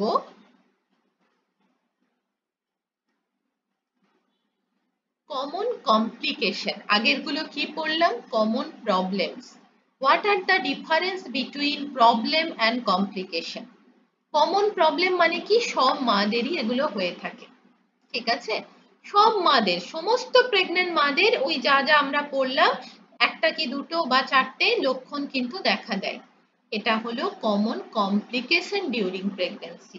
এই ধরনের সমস্যাগুলো সবার কিন্তু হয় না, এগুলো হলো জটিলতা, কিছু কিছু জটিলতা দেখা দেয়। তার মধ্যে প্রথম হলো জেস্টেশনাল ডায়াবেটিস, খুব খুব ক্ষতিকারক দিক, ঠিক আছে? এই সময় যাদের জেস্টেশনাল ডায়াবেটিস থাকে, আমরা জানি ডায়াবেটিস হলে কতটা খারাপ, সেখান থেকে কিন্তু বাচ্চার শরীরেও ডায়াবেটিস চলে আসে। এই জন্য তোরা অনেক সময় দেখতে পাবি চাইল্ড ডায়াবেটিসও আজকাল দেখা দিচ্ছে, ঠিক আছে? শৈশবে ডায়াবেটিস, যেটাকে কি বলে, কি বলে জানো কি বলে? Type 1 diabetes. Type 1 diabetes, type 2 diabetes, gestational diabetes, অনেক রকম ডায়াবেটিস বিভিন্ন সময়ে হয়। টাইপ 1 ডায়াবেটিস টা মেনলি বাচ্চাদের ক্ষেত্রে দেখা দিচ্ছে, ঠিক আছে? তো এই ধরনের সমস্যা হওয়ার মেন কারণ হলো মায়ের ফুড হ্যাবিট। কি রিস্ক থেকে যাচ্ছে না, increase the risk of large babies. এর ফলে কি হয়, যাদের ডায়াবেটিস থাকে না তাদের ক্ষেত্রে বাচ্চাটা অনেক বড় হয়ে যায়, কেন কিনা মা যখন খেতে পারবে না, যখন কার্বোহাইড্রেট পুরো রেস্ট্রিকশন, অনেক ভেবেচিন্তে তাকে খেতে হবে, তার মানে তার কি হচ্ছে, ম্যাক্সিমাম সময় তার পেটটা খালি থাকছে, ইউটেরাস তরতর করে বাড়তে থাকে, ঠিক আছে, তখন ওই যে ফাঁকা জায়গাটা জুড়ে বেবিটার কিন্তু গ্রোথ হয়ে যায়, ঠিক আছে, সেই যে গ্রোথটা হচ্ছে, কিন্তু গ্রোথটা হওয়ার ফলে অনেক সময় পেটে হয়তো মায়ের অতটা প্লেস নেই, এর ফলে বাচ্চাটাকে সি সেকশনে বের করে নিতে হয় অনেক সময়, এর ফলে বাচ্চাটা প্রিটার্ম বার্থ হয়ে থাকে, ঠিক আছে, বাচ্চাটা অনেক বড় হয়ে যায়, সময়ের থেকে তাড়াতাড়ি বড় হয়ে যায়। ম্যানেজমেন্ট করব কি করে, প্রপার মনিটরিং, ডায়েট চেঞ্জ, ডায়েটটাকে অবভিয়াসলি স্ট্রিক্টলি ডায়েট মানে রাখতে হবে, আর কখনো প্রয়োজন পড়লে প্রেগনেন্ট মাকে ইনসুলিনও দেওয়া হয়ে থাকে। এগুলো একদম এখনকার দিনের মাদের খুব কমন প্রবলেম, ইন দিস মানে time is a very problematic, ঠিক আছে, ডিউ টু দা, এগুলোকে আমরা সবাই জানি যে লাইফস্টাইল ডিসঅর্ডারের মধ্যে ফেলে দিচ্ছি, এবং এর ফলে কি হচ্ছে, আমাদের মা এবং বাচ্চা দুজনেই ক্ষতির শিকার হয়ে যাচ্ছে। এবার আসছি preeclampsia, very very important. Preeclampsia মানে কি না, প্রেগনেন্ট কন্ডিশনে মায়ের ব্লাড প্রেশার হাই হয়ে যাওয়া, তাই তো।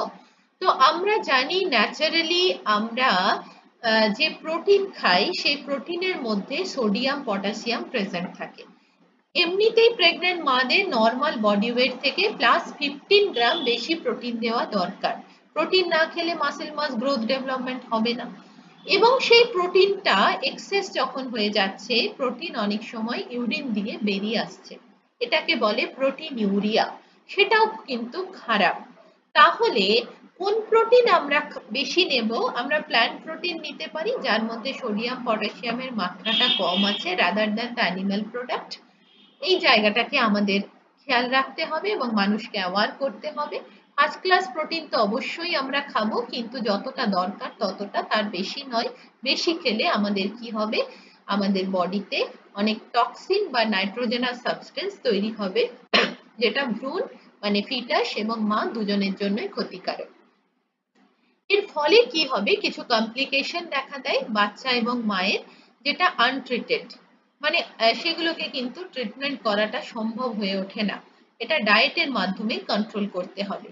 এর ফলে কিভাবে আমরা ম্যানেজমেন্ট করব, রেগুলার হেলথ চেকআপ, আমরা জানি প্রেগনেন্ট মাদের প্রতি সপ্তাহে বা প্রতি মাসে একটা করে চেকআপ থাকে, মেডিকেশন করা, যোগা প্রাণায়ামের মাধ্যমে আমরা অনেক সময় আমাদের প্রেশারটাকে রিলিজ করতে, হাই প্রেশার, মানসিক চাপ, এগুলোকে রিলিজ করতে পারি, ঠিক আছে, এবং যখন মাদের প্রেশার খুব হাই থাকে, যেসব মাদের, তাদের 9 মাস পর্যন্ত প্রেগন্যান্সি পিরিয়ডটা তারা ক্যারি ফরওয়ার্ড করে না, তারা 8 মাস 7 মাসের শেষের দিকে বাচ্চাটা যখনই দেখে ম্যাচুরিটি হয়ে গেছে, বাচ্চা মোটামুটি গ্রোথ ডেভেলপমেন্ট হয়ে গেছে, তখন তাদের আর্লি ডেলিভারি সি সেকশনের মাধ্যমে করিয়ে নেওয়া হয়, তাদেরকে কিন্তু কি করা হয় না, নর্মাল ডেলিভারির দিকে নিয়ে যাওয়া হয় না, কারণ ওই যে পার্চুরেশন পেন তারা ওটা নিতে পারে না, যেহেতু প্রেশার হাই থাকে, তাদের কি হয়, হার্টের ওপর চাপ পড়ে এবং অনেক সময় হার্ট ফেলিয়ার হয়ে মারা যায়, ঠিক আছে। আচ্ছা, দেন আছে প্লাসেন্টা প্রেভিয়া। প্লাসেন্টা প্রেভিয়া কি না, আমরা দেখেছি অনেক সময় when the placenta partially or completely covers the cervix, আমাদের প্লাসেন্টা মানে কি, প্লাসেন্টার আগের দিনের ছবিটা মনে আছে, প্লাসেন্টা কাকে বলে, ভ্রূণ, তাই তো, হ্যাঁ বল কি বলছিস। ম্যাম ওই প্লাসেন্টা মানে বেবি, মানে বেবির সাথে যেটা বেড়ে ওঠে একসাথে, হ্যাঁ একদম থলিটা, ঠিক আছে, হ্যাঁ সেই জায়গাটা আর আমাদের টোটাল কভার করে থাকে এই প্রেভিয়াটা।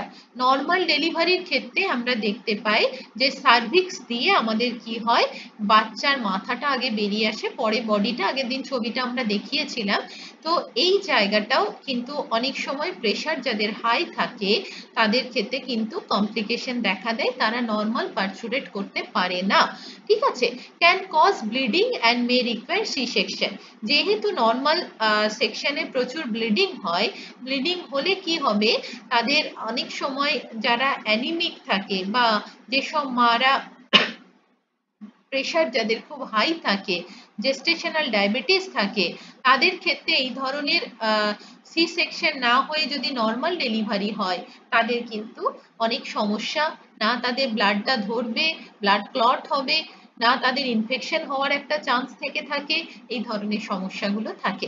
তো এই ধরনের সমস্যার জন্য সেগুলোকে দীর্ঘকালীন মানে পুরো পিরিয়ড জুড়ে মনিটরিং করাটা খুব জরুরি, এবং সেই সব মাদের ম্যাক্সিমাম ক্ষেত্রে সি সেকশন করা হয়ে থাকে। এটা আমাদের ইন্ডিয়াতে এই প্রবণতা দিনের পর দিন প্রচুর প্রচুর বেড়ে গেছে, কারণ ম্যাক্সিমাম মাই কিন্তু এই ধরনের কমপ্লিকেশিতে তারা সাফারার। ঠিক আছে, দেন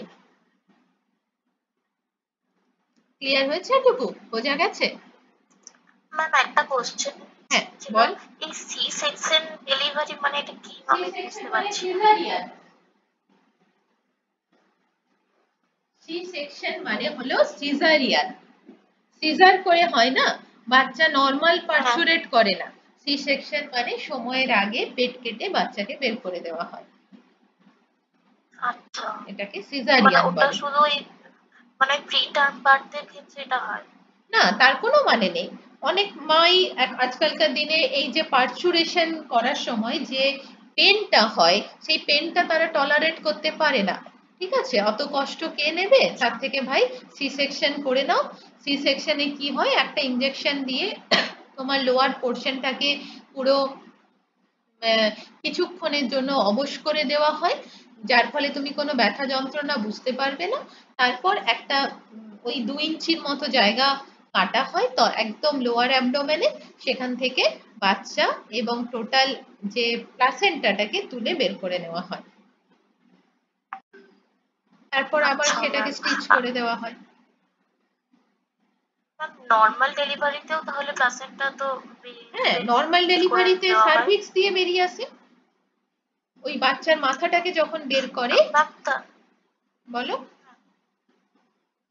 ম্যাম মানে এটার নাম কি শুধু সি সেকশনই হয়, বি সেকশন বা এরকম না কোনো না কিছু না, হয় সি না? C for caesarean, C for cesarean. আচ্ছা, So মানে is যেটা called, হ্যাঁ, so is called the C-section. C for আচ্ছা ম্যাম। cesarean. Okay. আর কারো কোনো কোশ্চেন এখান থেকে, যার যা কোশ্চেন আছে করে ফেল।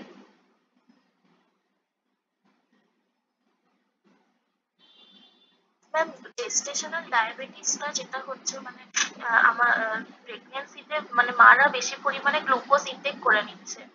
আমাদের তো অ্যাকচুয়ালি ডেভেলপিং কান্ট্রিতে আমরা বসবাস করি না, মোস্ট অফ দা মাদার কোথায় বিলং করে, বিলো প্রভার্টি লাইন। আমাদের দেশের আমাদের যে হ্যাঁ, খাবারের প্লেট, সেই খাবারের প্লেটটা আমরা যদি দেখি কতটা ভাত খাই আর কতটা মাছ খাই, কতটা সবজি খাই বল।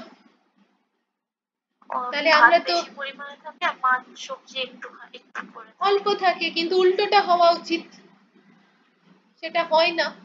যার ফলে সমস্ত, এবং নর্মালি মাদের কি হয়, প্রেগনেন্ট কন্ডিশনে তাদের একটা ডাইজেশন সমস্যা থাকে, তাহলে তাদেরকে কমপ্লেক্স কার্বোহাইড্রেট কমই খেতে দেওয়া হয়, সিম্পল কার্বোহাইড্রেটই দেওয়া হয় যাতে হজমের সুবিধা হয়। কিন্তু সিম্পল কার্বোহাইড্রেটের সাথে ডাল সবজি মাছ মাংস দিলে কি হয়, সিম্পল কার্বোহাইড্রেটটা স্লো ডাইজেশন হয়। কিন্তু যদি সেটা না করে, কটা বাড়ির মারা প্রপার কেয়ার পায় বল না, হাতে গোনা, তাই না? মিডিল ক্লাস হ্যাঁ, ফ্যামিলির ক্ষেত্রেও তাই হয়। এত যত্ন মায়ের কি করে সবাই? না, করে না। বাড়িতে যেটা হয় সেটাই তার জন্য হয়, কখনো হয়তো 19-20 হলো, তাহলে সেই জন্য জেস্টেশনাল ডায়াবেটিস হয়ে যায়। এটা কিন্তু অনেক সময় টেনশনের কারণেও হয়।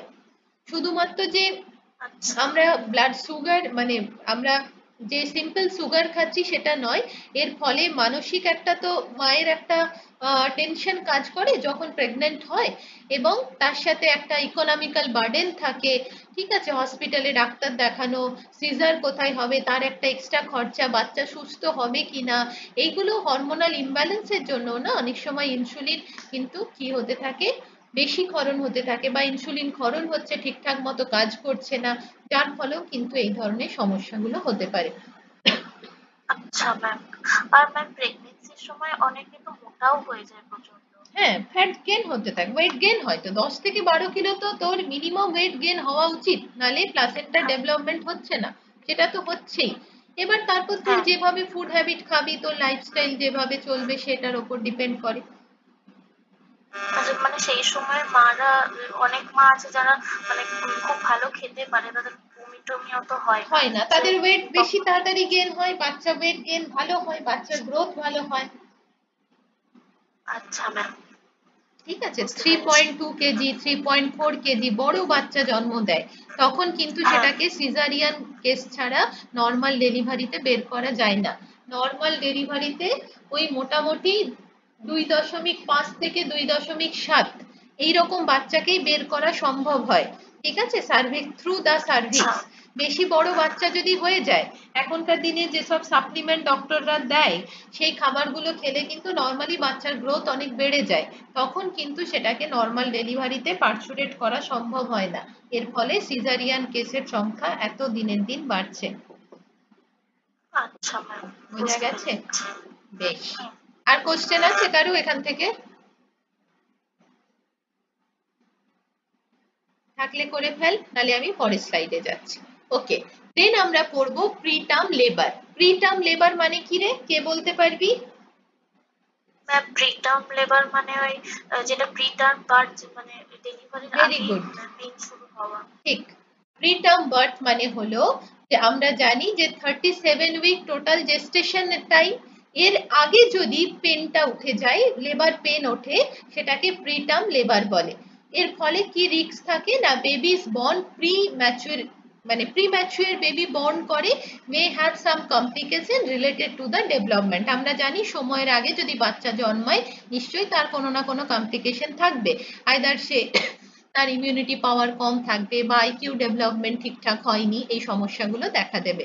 কিভাবে ম্যানেজমেন্ট করব না, obviously medication two delay labour, medication ভীষণ জরুরি। মানসিক টেনশনের জন্য অনেক সময় প্রিটার্ম লেবার হয়ে যায়। এবং বেড রেস্ট, অনেকের ক্ষেত্রে ইউট্রাসটা না নিচের দিকে ঝুলে থাকে, এর ফলে মা হাঁটা চলা একটু করলেই বাচ্চার কিন্তু সেটা ক্ষতি হয়, মানে তার ক্ষেত্রেও ক্ষতি, বাচ্চার ক্ষেত্রেও ক্ষতি। এই যে তলার দিকে যখন ঝুলে যায় ইউট্রাসটা, অনেকের পজিশন এক এক রকম থাকে, তো সেটা প্রেগনেন্ট হওয়ার পরে বোঝা যায়। সেই জায়গা থেকে তাকে কি হয়, অনেক প্রপার রেস্টে রাখতে হয়, নালে কি হবে, ইউট্রাসের মধ্যে প্রেসার ক্রিয়েট হয়ে অনেক সময় ইউট্রাসের মধ্যে লিকেজ হয়ে যেতে পারে, ফেটে যেতে পারে। এর ফলে কি হয়, প্লাসেন্টা ক্ষতিগ্রস্ত হতে পারে, জল বেরিয়ে যেতে পারে, জল ভেঙে যায়, আগের দিন বলছিলাম না, তো এই কন্ডিশন গুলো হতে পারে, সেগুলোকেও কিন্তু প্রিটার্ম লেবার বলে অনেক সময়। আচ্ছা, মিসক্যারেজ হওয়ার একটা ভীষণ চান্স থাকে। মিসক্যারেজ কখন হতে পারে, the loss of pregnancy before 20 weeks. 20 weeks মানে কত সপ্তাহ?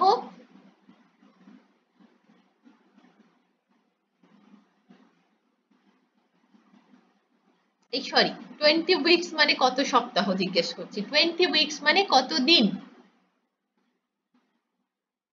কোন ট্রাইমেস্টার এটা?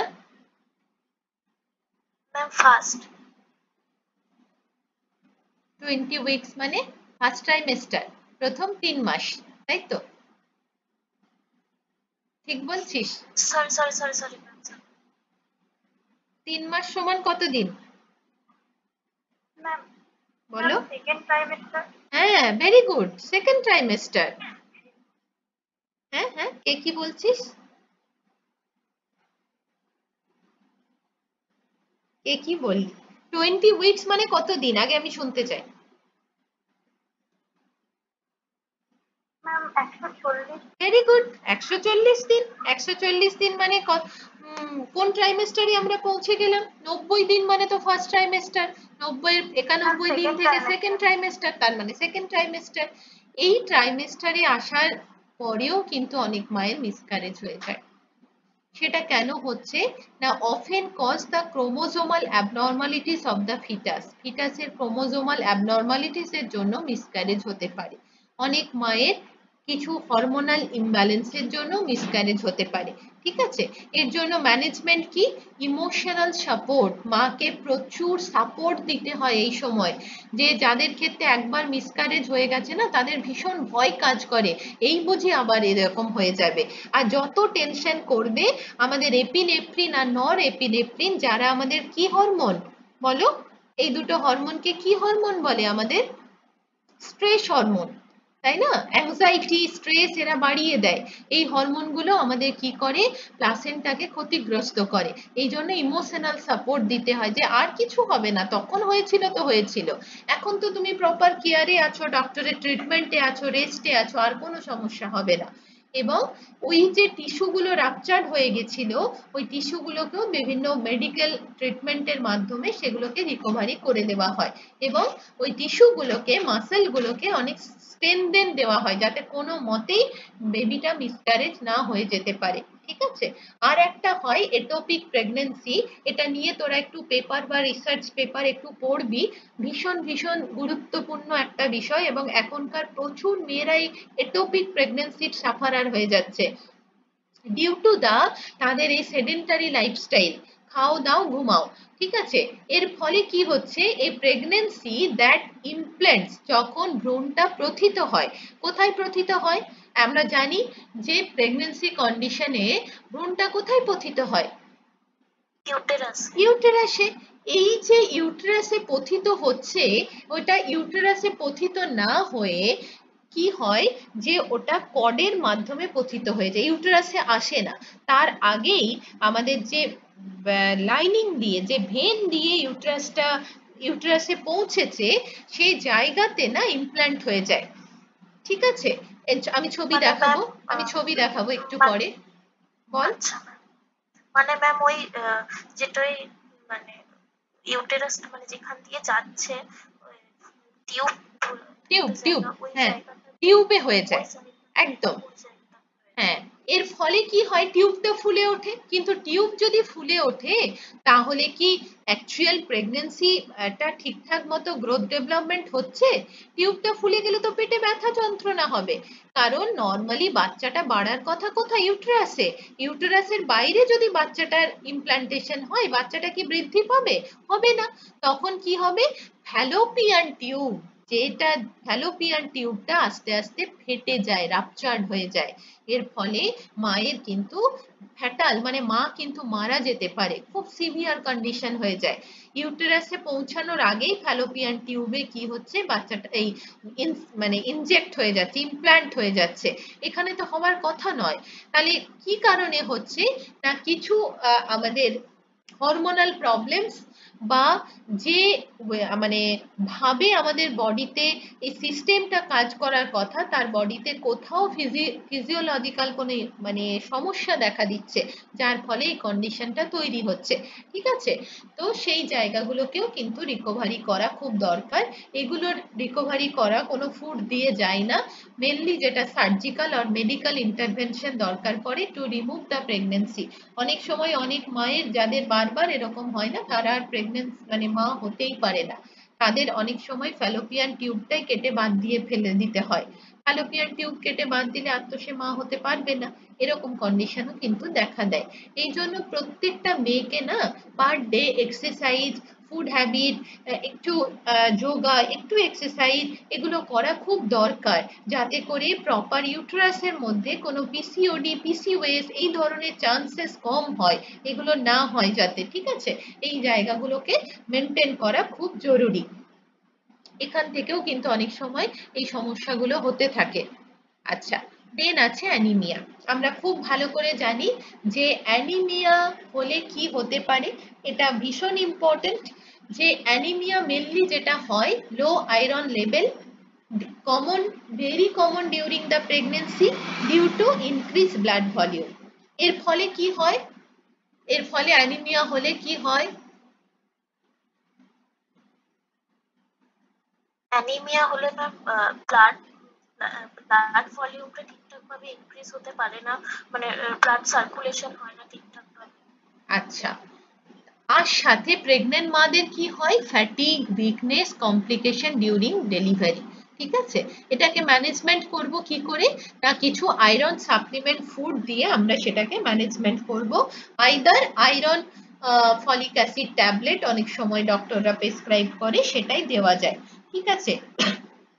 মেনলি হিমোগ্লোবিন যে মাস ইনক্রিজ হতে থাকে প্রেগনেন্ট কন্ডিশনে, যে আরবিসি ভলিউমটা ইনক্রিজ করছে, যার ফলে প্লাজমা ভলিউমের মাত্রা বাড়ছে এবং হিমোগ্লোবিন কনসেন্ট্রেশনটা ড্রপ হচ্ছে ফ্রম 13.4 থেকে 11.6 গ্রাম পার 100 ml।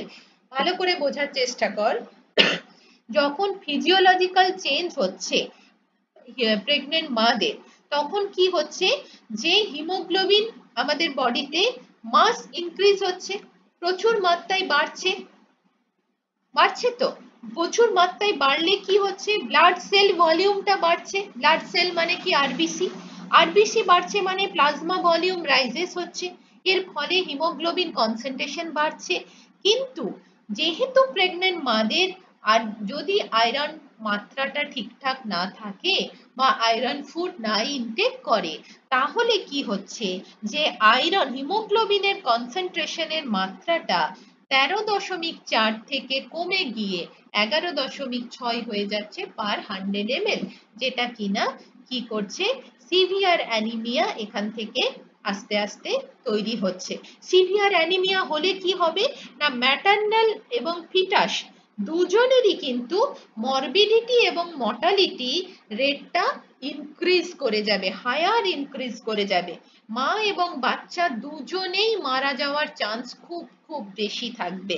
এবং প্রেগনেন্ট ওমেনরা ম্যাক্সিমাম ক্ষেত্রে দেখা গেছে যে 28 সপ্তাহে তাদের হিমোগ্লোবিনটা কিন্তু আস্তে আস্তে কি হতে থাকে, 10 গ্রাম পার 100 ml অফ দ্য ব্লাড।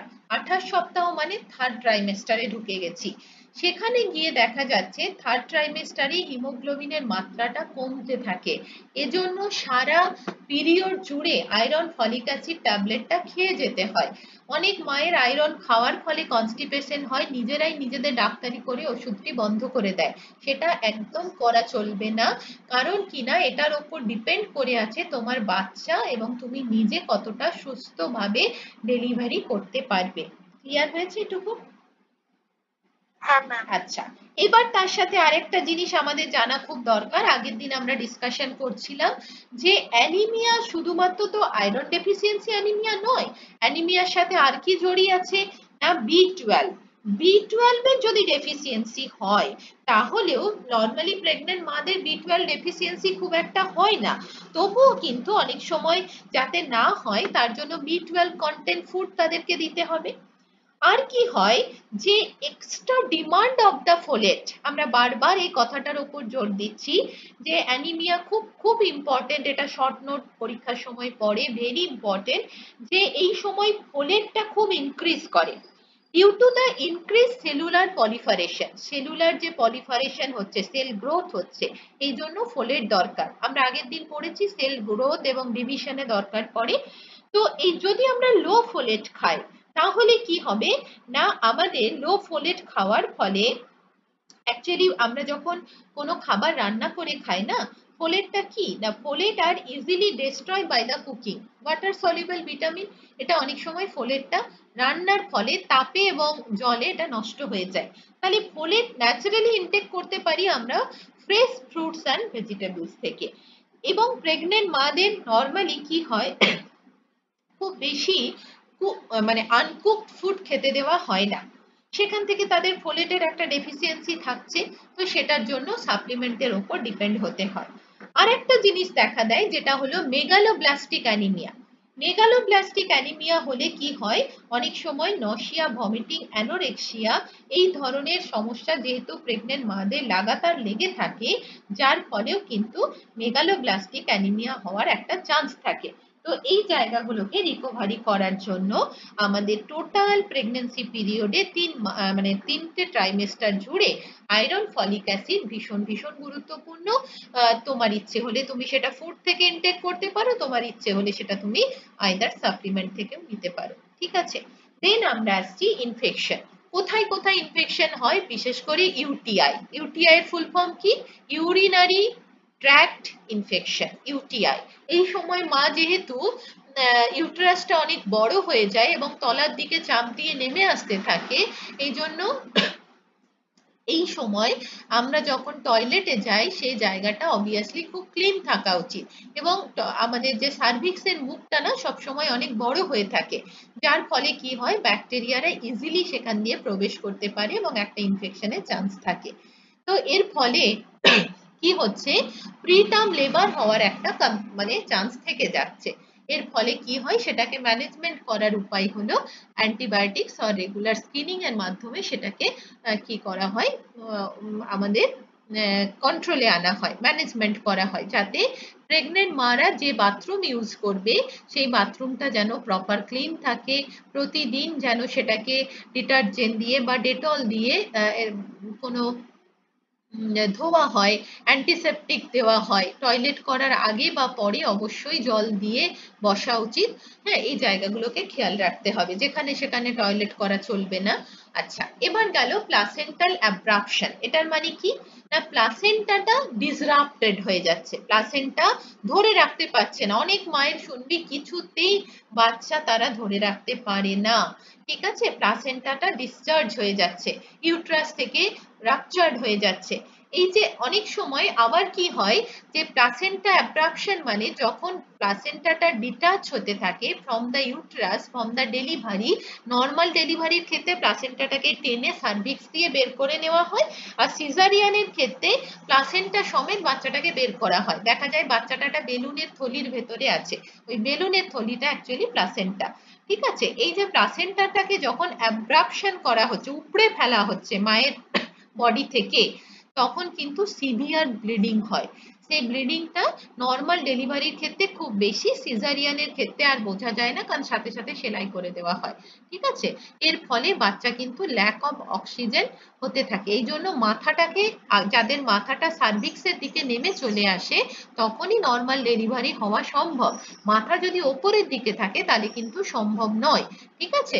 মাথা যত তলার দিকে নেমে আসবে তত লেবার পেন উঠতে থাকবে, যত লেবার পেন উঠবে তত বাচ্চা পার্চুরেট করার জন্য সার্ভিক্স দিয়ে নেমে আসবে, ঠিক আছে। মাথাটা আগে বেরিয়ে যাওয়া মানে তার নাক মুখ কিছু বন্ধ হচ্ছে না, অক্সিজেন ঠিকঠাক পাচ্ছে।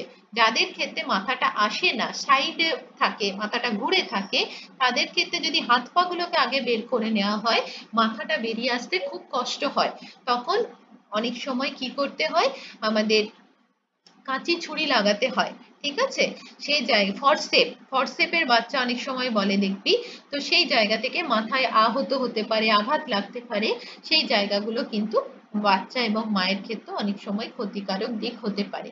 আর বলেছে হাইপারমেসিস গ্রেভিডেরা, এটা একটা নতুন কমন টার্ম, মানে কমন টার্ম, বাট তোদের ক্ষেত্রে হয়তো শুনেছিস কিনা আমি জানি না, শুনেছিস হাইপারমেসিস গ্রেভিডেরা? আচ্ছা, এই কন্ডিশনটা যখন প্রেগনেন্ট মাদের হয় তখন যেসব মাদের সিভিয়ার নসিয়া ভমিটিং হয় তাদের তো ওয়েট লস হয়, কোনো মতেই ওয়েট গেইন হয় না। অনেক মাকে দেখবি তোর একদম রোগা টিংটিং এ, ঠিক আছে, 9 মান্থ প্রেগনেন্সি দেখে বোঝাই যায় না, কারণ ওয়েট গেইন হচ্ছে না। প্রচুর নসিয়া ভমিটিং হলে খেতে পারছে না, তাহলে ওয়েট গেইন হবে কোথা থেকে?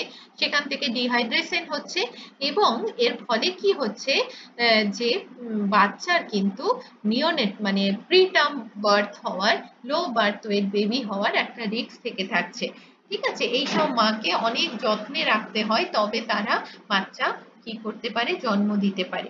এই ধরনের সমস্যাগুলো কিন্তু থেকে থাকে। নেক্সট, কখন মেডিকেল অ্যাটেনশনের দরকার পড়ে? না যখন সিভিয়ার হেডেক, খুব মাথা ব্যথা, চোখে ঝাপসা দেখছে, এরকম কন্ডিশন প্রেগনেন্ট মাদের হয় থার্ড ট্রাইমেস্টার জুড়ে। পারসিস্টেন্ট নসিয়া ভমিটিং, যাকে হাইপারমেসিস গ্রেভিডেরাম বলে। Sudden swelling of the hand feet face, মুখ চোখ দেখবি একদম ফুলে যায়, হাত পা ফুলে যায়। Decrease fetal movement, heavy vaginal bleeding or fluid leakage, আর severe abdominal pain or cramping. এই কন্ডিশন গুলো হলে কি করতে হবে? অবশ্যই ডাক্তারের কাছে যেতে হবে। হয়েছে? এবার আমরা একটা ডায়েট প্ল্যান করি যে কেমন একটা প্রেগনেন্ট মাদের ডায়েট চার্ট হওয়া উচিত। এটা যদিও একটু হাই কস্ট দেওয়া আছে, আমরা এর সাথে সাথে প্যারালালি লো কস্ট, মডারেট কস্টেরও একটা করে এক্সাম্পল দেব। প্রথমেই আমরা খাবো ব্রেকফাস্ট। ব্রেকফাস্ট কেমন হবে? এটা 1 cup cooked oatmeal topped with slice banana, some honey with chia seeds, ঠিক আছে। আমরা যদি খাই এর বিকল্প কি খেতে পারি? আমরা এখানে দুটো রুটি, এক বাটি সবজি, একটু টক দই আমরা খেতে পারি। ঠিক আছে, একটা আপেল বা একটা কলা খেতে পারি।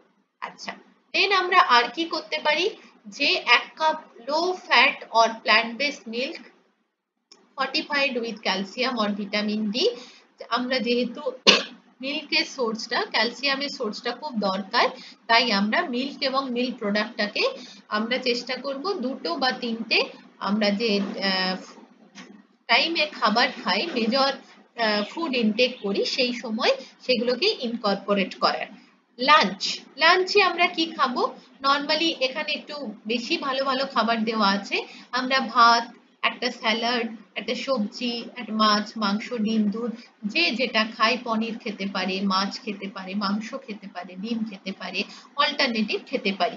আমরা ফুড এক্সচেঞ্জ লিস্টে ডায়েট মেট্রিক্স যে বইটা আছে আমাদের, সেখানে আমরা সমস্ত এক্সচেঞ্জ যে খাবার, একটা খাবারের বিকল্প আর কি কি হতে পারে, সেই বইটার দিকে তাকালে আমরা দেখতে পাবো। ঠিক আছে, সেই জায়গাগুলোকে আমরা ইনকর্পোরেট করব। স্ন্যাক্সটা কি হতে পারে? স্ন্যাক্সটা আমরা এখানেও ভালো খাবার দেওয়া আছে, আমরা এরকম খেতে পারি, এক বাটি একটুখানি ভেজানো ছোলা, তারপর সবুজ মুগ, একটু শসা, একটু টমেটো, অনিয়ন, এগুলো দিয়ে একটা চাট মশলা বানিয়ে আমরা একটা স্ন্যাক্স বানিয়ে খেতে পারি। ঠিক আছে, আদারওয়াইজ একটু চিড়ে, তার সাথে ছোলা, বাদাম, এগুলো দিয়ে খেতে পারি। ডিনারে আমরা কি খেতে পারি? রুটি বা ভাত, যে যেটা খুশি, তার সাথে সবজি, অবশ্যই ডাল, একটু হয়তো রায়তা, এই ধরনের খাবার আমরা খেতে পারি। নেক্সট, স্ন্যাক্সে আমরা স্যান্ডউইচ খেতে পারি, চিকেন স্যান্ডউইচ খেতে পারি, আমরা ভেজিটেবল স্যান্ডউইচ খেতে পারি, এই ধরনের। আর পোর্শন সাইজটা সবসময় মাথায় রাখতে হবে, কতটা খাচ্ছি এবং কি পরিমাণে খাচ্ছি। এক্সট্রা খাবার খাওয়া মানে সেটা নশিয়া, ভমিটিং হয়ে যাওয়া। এবং আমরা পড়েছি যে প্রেগনেন্ট কন্ডিশনে স্টোমাকটার ওপর বেশি চাপ দেওয়া চলবে না, তাহলে ভমিটিং টেন্ডেন্সি হবে, ইসোফেগাস, স্ফিংক্টার খুলে যাবে, হার্ট বার্ন, গলা বুক জ্বালা জ্বালা করবে। সো সবসময় পোর্শন সাইজটাকে মাথায় রাখা খুব জরুরি। ঠিক আছে, নেক্সট আমরা পড়ছি কিছু, এটা আমরা নেক্সট দিন আলোচনা করব, আর একটু ডিটেলসে আলোচনা করব, আর একটা ক্লাস আমার লাগবে, তাহলে এটা শেষ হয়ে যাবে। ঠিক আছে, এতক্ষণ যা পড়েছিস সেটা সম্পর্কে কোনো কোশ্চেন আছে?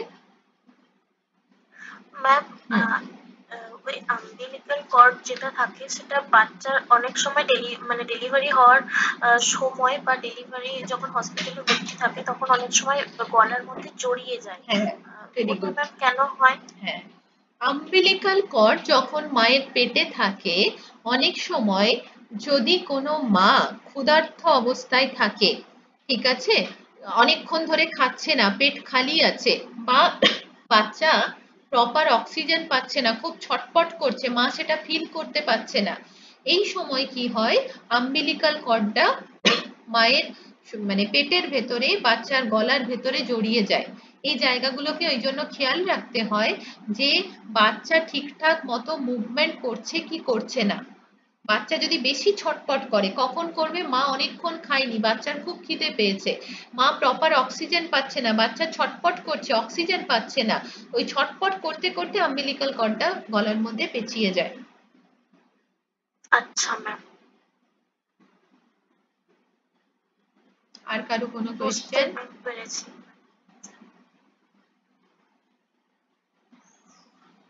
আর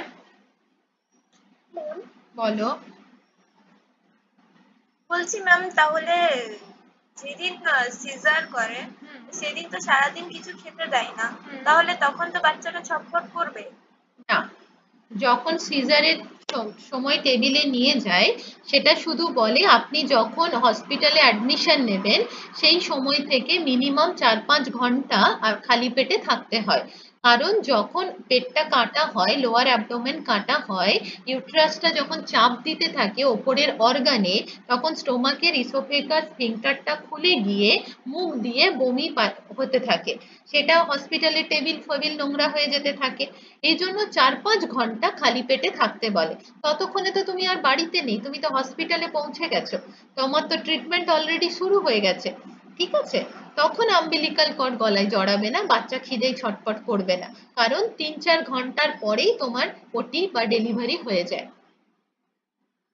আর ম্যাম বললেন যে পায়ের চিরায় রাত্রেবেলা টান পড়ে, ওটা দিনের বেলায় মানে দিনের বেলায় তো হতে পারতো, তাহলে সেটা কেন হয় না?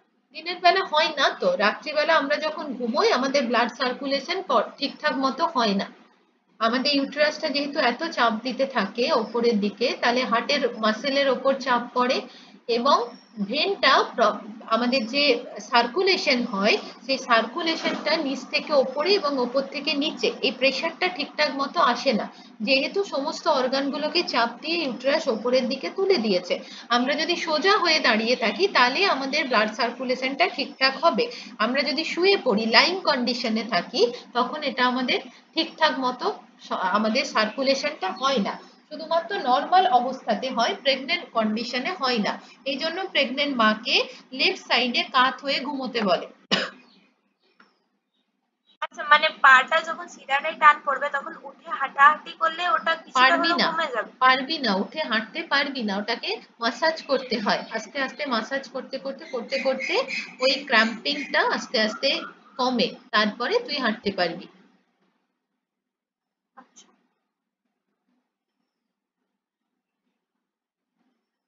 ম্যাম। বলো।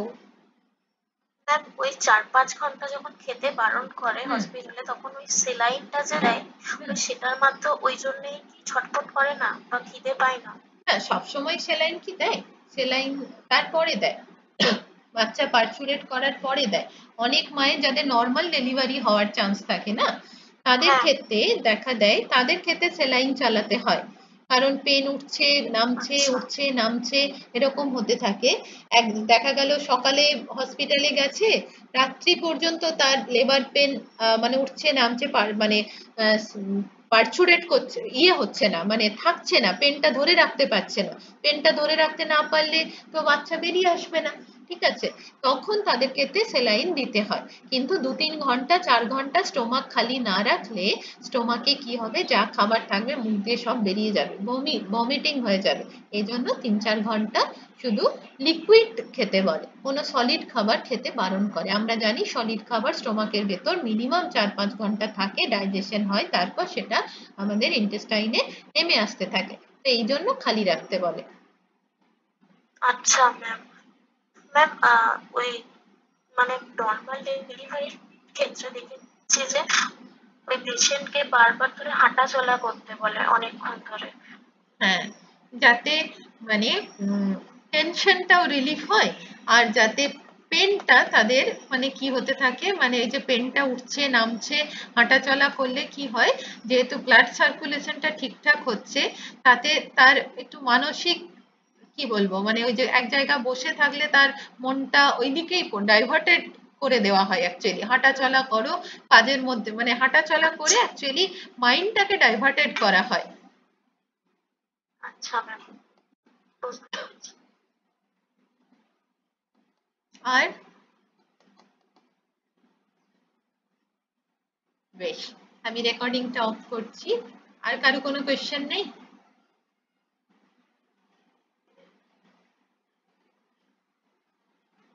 না ম্যাম। আচ্ছা, বলো।